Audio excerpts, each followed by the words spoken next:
नमस्कार. माझं नाव आहे डॉक्टर पुरुचोहन. आज या व्हिडिओमध्ये आपण स्टिफनेस बद्दल बोलणार आहोत.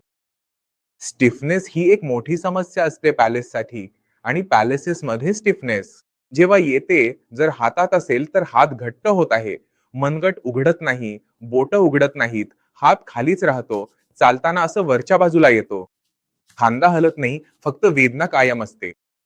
अशीच गोष्ट पायातही होते. त्यामुळे तुमचा पाय नीट चालू शकत नाही, झटके देत चालत असतो. खूप जास्त ताकद लावावी लागते त्याला उघडण्यासाठी, चालवण्यासाठी. तर ही जी स्टिफनेस आहे, ती कुठेतरी आपल्या हालचालींना आपल्याला बरे होण्यात अडथळा ठरते. आणि हे ठीक करण्याचे 2 मार्ग असतात. एक असतो तात्पुरता, एक असतो कायमचा. तर आपण आधी तात्पुरत्या पद्धतीकडे जाऊ, ज्यामुळे आपल्याला आराम मिळेल. मसललाच मसल घ्याल, कोणतेही स्नायू सैल व्हाल. आता तुम्हीच कसे करू शकता? दोरी आहे, तिला मसल सैल होते, तात्पुरता आराम मिळतो.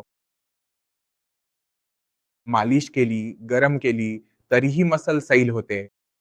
अशाच प्रकारे काही औषधेही येतात, ज्या आपण तात्पुरत्या आधारावर वापरून मसल सैल करू शकतो. जसं बॅकलॉफ येते, जर तुम्ही घेतली तर ती तात्पुरता आराम देते. तुम्ही गोळी घेतलीये, मसल आपोआप सॉफ्ट होईल. जसा औषधाचा परिणाम संपला, मसल पुन्हा तशीच होते. म्हणून हे सोल्युशन कायमचं नाही वाटत.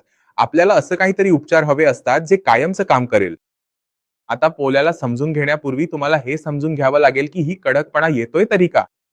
म्हणजे जेव्हा ब्रेनमध्ये कधी नुकसान होतं, क्लॉटमुळे किंवा नस फुटल्यामुळे, तेव्हा ब्रेनचं जे कनेक्टिव्हिटी आहे मसल्स सोबत ते संपतं.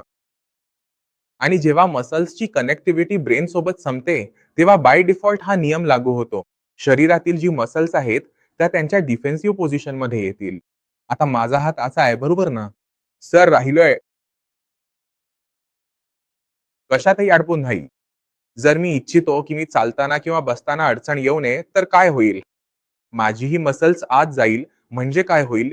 डिफेन्स पोझिशन होईल. मला चालण्यापासून थांबवलं जाणार नाही.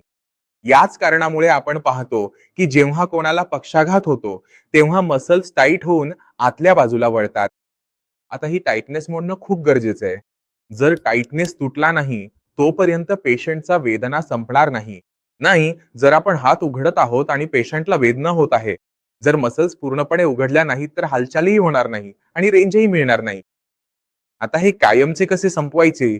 तर समस्येतच त्याचे उत्तर दडलेले आहे. समस्या काय होती, की कनेक्टिव्हिटी ब्रेन पासून मसल्स पर्यंत तुटली होती. जर आपण कोणत्याही गोष्टीची कनेक्टिव्हिटी पुन्हा मसल्स सोबत तयार केली, तर काय परिणाम होईल? रिलॅक्स विचार करा. आता ब्रेनमध्ये जे नुकसान झाले आहे, त्यावर आपल्याला काम करावे लागेल. तुम्ही काम कसे कराल? ते म्हणजे न्यूरोप्लास्टिसिटी. न्यूरोप्लास्टिसिटीवर मी माझ्या या चॅनलवर व्हिडिओ बनवला आहे. मी आज हे समजावण्याआधी तुम्हाला एक छोटीशी क्लिप दाखवू इच्छितो.